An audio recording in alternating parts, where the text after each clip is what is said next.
Hi, my name is Vahan Davudyan. I'm a physics experimentalist for 34 years, and today our topic is laws of thermodynamics, which is so important. The entire universe is governed by laws of thermodynamics.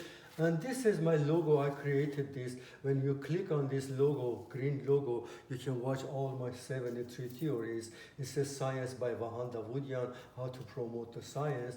And this is my email, vahandavudyan1948@gmail.com. So laws of thermodynamics.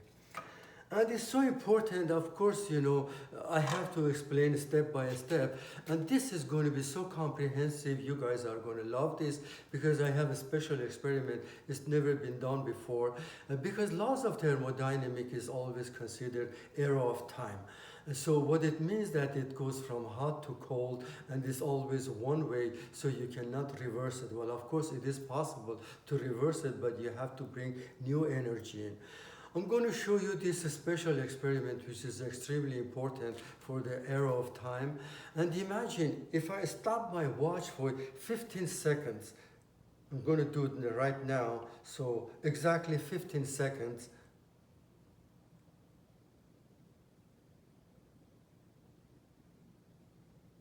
So I start again. So what happened? Exactly 15 seconds passed by.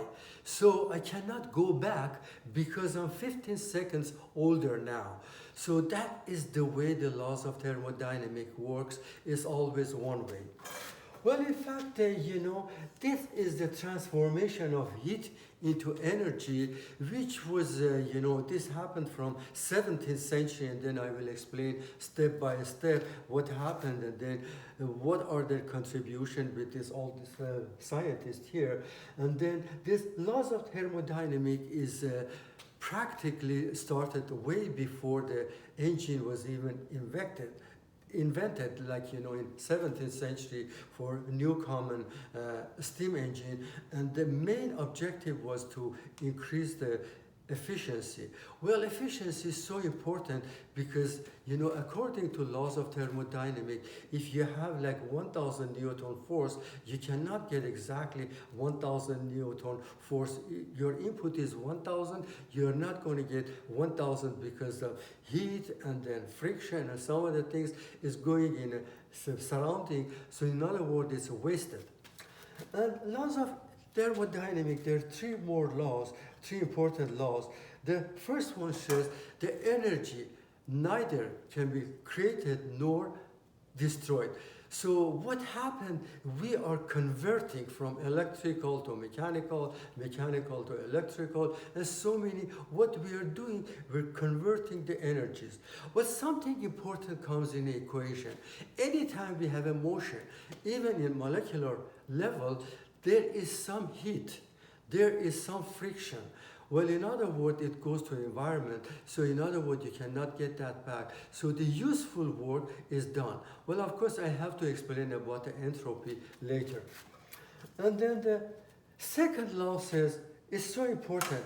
It is impossible for unaided engine to convey exactly 100% efficiency. So every time you have an engine, you have to supply, always you have to supply energy. So the best example for you is the pendulum. If you have a pendulum, and it doesn't matter, even if it's in moon, there is no atmosphere, there is no friction, but still after a while it stops because you have to bring in energy. I remember having seen this in so many colleges and universities because, pendulum is like 20, maximum 20 meters height, but overall after a while it stopped because of the air friction, because of the friction with the pivot where the pendulum going back and forth, and then overall it stops. But some universities, they have this fantastic idea. They put electromagnet, so every time the pendulum is going one period back and forth, and then it's just a push a little bit, so it keeps going, so people can see exactly how the earth is rotating.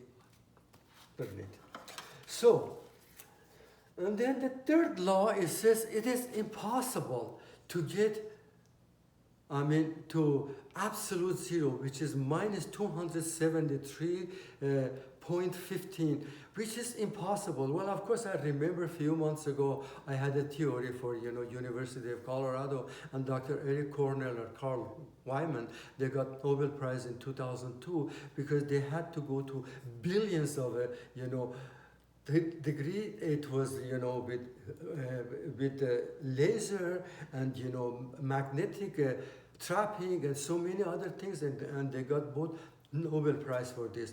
But it is impossible to get to minus 273.15. We can get closer, but not exactly like that. And these are the contribution for the scientists. They did this. And the first one, in fact, was Benjamin Thompson, and he was an American physicist. Well, of course, he did not do anything for the thermodynamic, but his ideas were so good, it helped, but at those days they were thinking the calorie is like a liquid, is, flowing liquid, but, he proved that it wasn't like that. And, he was in a factory, they were boring cannons. Then he realized that, when they're boring the cannons, it's getting so hot. And before Benjamin Thompson, people were thinking calorie, I'm talking about 17th century, calorie is like a liquid, but it wasn't. And then he realized the only thing that bore is getting so hot and sometimes it even melts is because of the friction. And that was a big help. And then after that, we started the laws of thermodynamics. And the most important one was Sadi Carnot. And he was one of the greatest minds in the history of thermodynamics. And you may not believe, when Sadi Carnot started this, the efficiency of the steam engine was only 3%. Can you imagine? 97% was wasted because they had no idea what the laws of thermodynamics were. But Sadi Carnot was so good, and his dad was famous engineer in France, and he was also good engineer. And then he made a connection. He said, in order for an engine to convey real, not 100%, at least 80%, 90% efficiency, there must be a difference in, temperature. Because laws of thermodynamics says always, it goes from hot to cold. The best example is your car. If you have a 4-cylinder car, six-cylinder, it doesn't matter. You have like a pistons, you have like a, combustion. Then what happened, that the high pressure gas is so hot, and then when it comes out of your exhaust, it's not that hot. So in other words, you are processing the heat, and at the same time you are getting energy. Your tires are rotating and you can travel and things like that. Sadi Carnot was so good, so he made that deduction. Then he was so right, and unfortunately he was so young when he contracted a virus, and then poor man died in second day. And then he had so many books, and then people were afraid it's going to be contagious. They burned his books and on all the experiments and everything. And unfortunately, nothing is left from Sadi Carnot, but he laid the foundation for the laws of thermodynamics. And the second one, which was also so famous, he was the German physicist Rudolf Clausius. It was in 1850, and then he coined the entropy. Entropy is a Greek word, means conversion. So anytime you have like a motion, like pendulum or anything, any motion, it comes with a price, because you have to have entropy.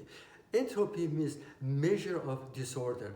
So every time you have those things like that, the laws of thermodynamics comes in equation, and it tells you that you cannot get 100%.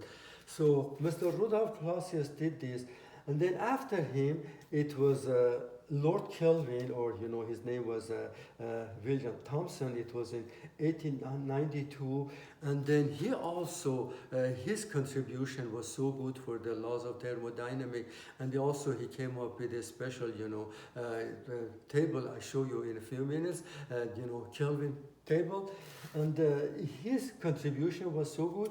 But the most important one after the Sadi Carnot was the Austrian physicist Ludwig Boltzmann. He was one of the greatest minds in history. And he said that the energy is always dispersed. In other words, you cannot confine it. So in order to have from hot to cold continuously, you have to supply energy continuously. It's impossible for the perpetual motion. So many millions of people tried it. It is just out of question. You cannot do that. And Mr. Boltzmann did, and then, well, of course, when we go to the second page, I will explain. And this is a good example that is not why there is no perpetual motion. If I have a plastic ball, or if I have a rubber ball, if I drop it like this, it is not going to go back to the original. So every time they go back to Earth, then it's bouncing back, and then what happened is elastic, then comes back a little bit short, and finally what happened, the entropy goes so bad, and finally it stops. Now I show you the second one.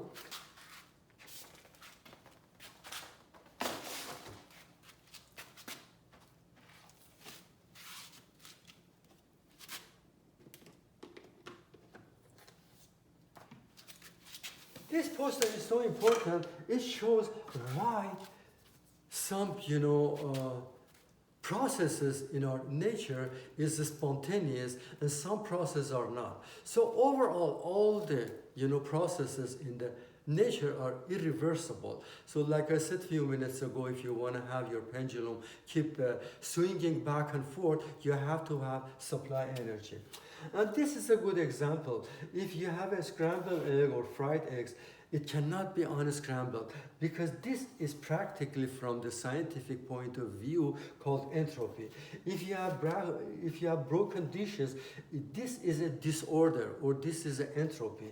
If you have a log like this, then that fire is not that log is not going back to the fire. Fire is always burning, and then you have the log. If you have like a wrinkled, your hands or your complexion or anything, that cannot go back to smooth. If you have like an apple, this is a good example. The apple is stay here. The reason why it's getting old, that cannot go back to this original thing. And entropy is always so important because that is the major emphasis for the laws of thermodynamics. Especially we're talking about the second laws of thermodynamics.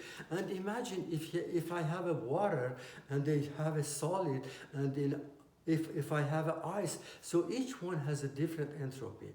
And in fact, I have to mention that entropy is also comes with a kinetic energy.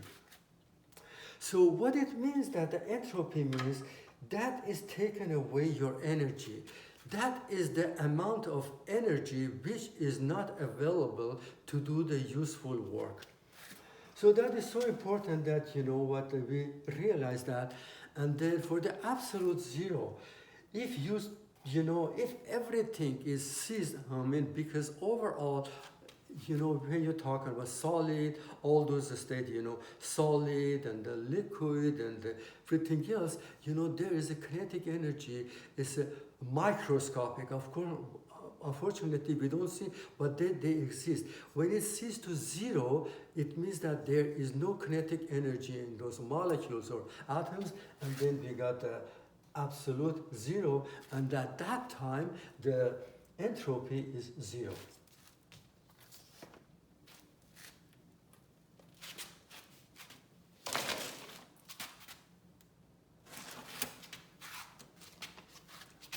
And this is the Ludwig Boltzmann formula. Remember a few minutes ago I mentioned this. S is equal to K log W.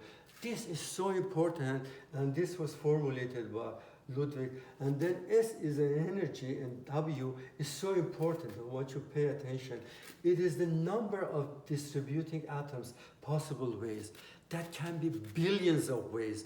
So what he said that the entropy is so important because unfortunately what happened, I have to mention this, in science we have microscopic and macroscopic. So microscopic, we're talking about subatomic particles, we're talking about, something that we cannot see, we need a microscope, but macroscopic, we can see, with the naked eyes, we can see that, something is spontaneous, something is not spontaneous, we can see those. But microscopic is not. You have to have the microscope to see that. And in overall, all these things happen that because, we have entropy.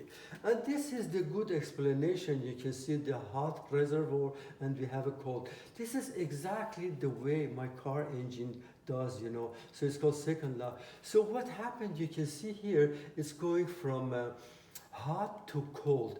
And this says not the backward, it's impossible. But there is a catch here. If you supply energy where this reservoir is, it can do. Imagine you have a hot tea, you put it on the table, which is 100 degrees, and then after 10, 20 minutes or 1 hour is exactly the room temperature. But it's not going to boil again because see, you need supply energy. So you have to put that water in kettle, boil it again, and now the process is reversed. But overall, it's one way. I have to mention this. Entire universe is going through the laws of thermodynamics. And think about that. I am getting older. Everyone is getting older. Insects, animals, humans, even stars. If you remember a few minutes ago, I did that experiment. I was 15 seconds older. Now I'm probably 20 seconds older. I cannot go back because it's a one way. It's called error of time. The stars, like our sun, dies after 5 billion years. Well, of course, it's beyond our imagination, but overall, the sun dies. All those stars die. The reason why they have a life cycle, when they run out of the hydrogen, and then they collapse, then they become red giant, and then they die. So overall, we are traveling in space. Why? Because we are on the surface of the Earth, and the Earth is in a huge galaxy, and then in Milky Way, and then Earth is, traveling around the sun. Then with respect to our solar system, we are not in the same place always we're traveling. But it's so huge, Earth is so gigantic, it's beyond our imagination to see that, but we know that we are traveling in space. At the same time, we are getting old. And that is so important. The laws of thermodynamics says, there is a limit always for the efficiency. Like if I have a box sitting somewhere, even with the wheels, I can push the box like with 1000 Newton, my input, but my output is not going to be 1000 because I have friction, I have air friction, I have, heat and some other things. So they come in equation. And in fact, I have to mention something else because he was a great scientist.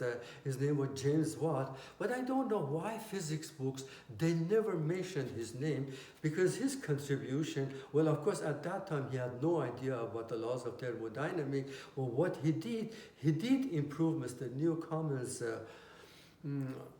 steam engine, and then it was substantial. He improved the efficiency a lot, so I'd like to mention his name as well, but that was in 17th century. Anyway, pendulum is so good. Now, I have to show you in a few minutes. So, let me see, I think I have a new one here. Let me see. I have to put this one up now.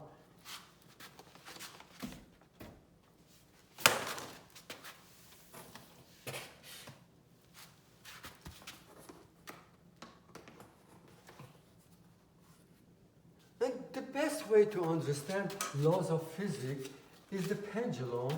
Well, of course, I do have a Galileo's ramp also. I can show you. This is the actual pendulum. Was here 3 years ago, and if you watch my videos, you can see it's like 50 minutes. And then this is the actual place when the Leon Foucault did in 1851, and you can see that is the pendulum, and this is the original picture. So I took some picture over here, and pendulum is so good. And some university professors I've seen, especially in MIT, they make a big deal out of it. And then one university professor has a, pendulum. So he released, I'm talking about huge bulb. So he releasing, at the same time he's standing there, is coming close to his nose, but is not hitting his nose and going back. Well, of course, you don't have to make a big deal out of it. Every time you have laws of motion, it goes through the laws of thermodynamics, and we have heat and we have friction and some other things.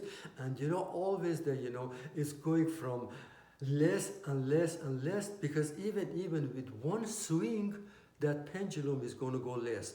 And then I will show you in a minute in my pendulum. So every time I swing that bob is going exactly 1 centimeter less.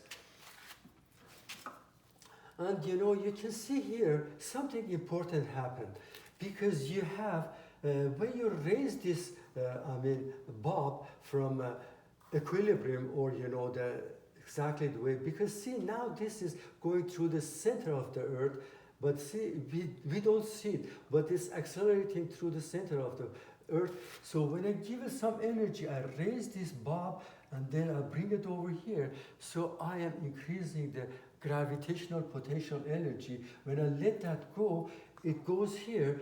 Then at the same time, it's dropping to the equilibrium. What happened is kinetic energy is increasing. And then that's what happened, is propelling the other side. So kinetic energy converted to gravitational potential energy, and gravitational potential energy to kinetic energy, back and forth and back and forth. Well, of course, this is so important. I want you to pay attention. That's how important is the microscopic level.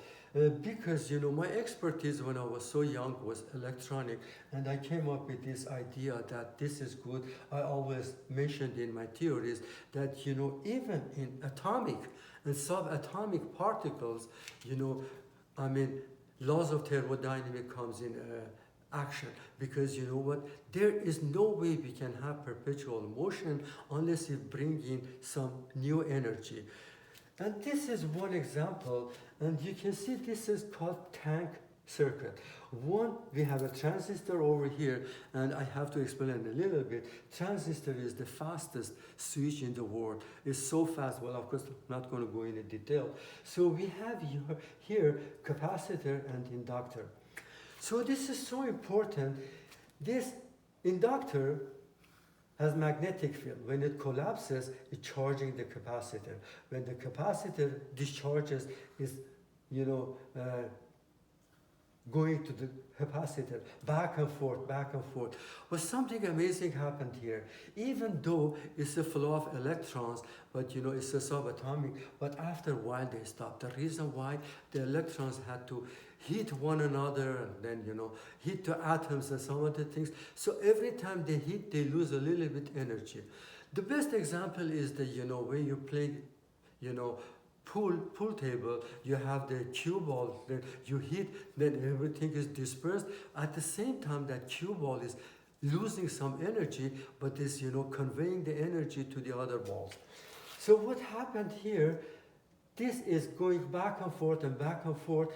If we have a transistor over here, which is fast switch, can switch back and forth, even with the transistor, it is not going to go back and forth on the tank circuit. The reason why, the electrons are losing their energy, so you have to bring in energy.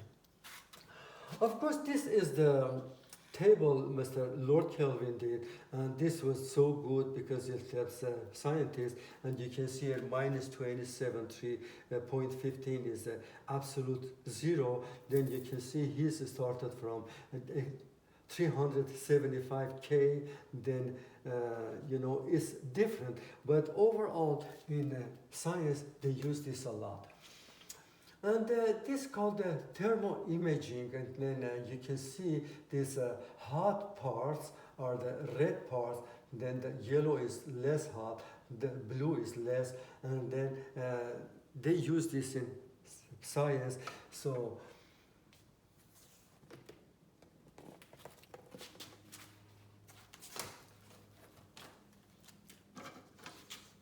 hope you like this video because laws of thermodynamics is extremely important in our life, and then I mean, it is used in every aspects in our life, but I had to not to use formulas, make it short so you guys will get the whole picture.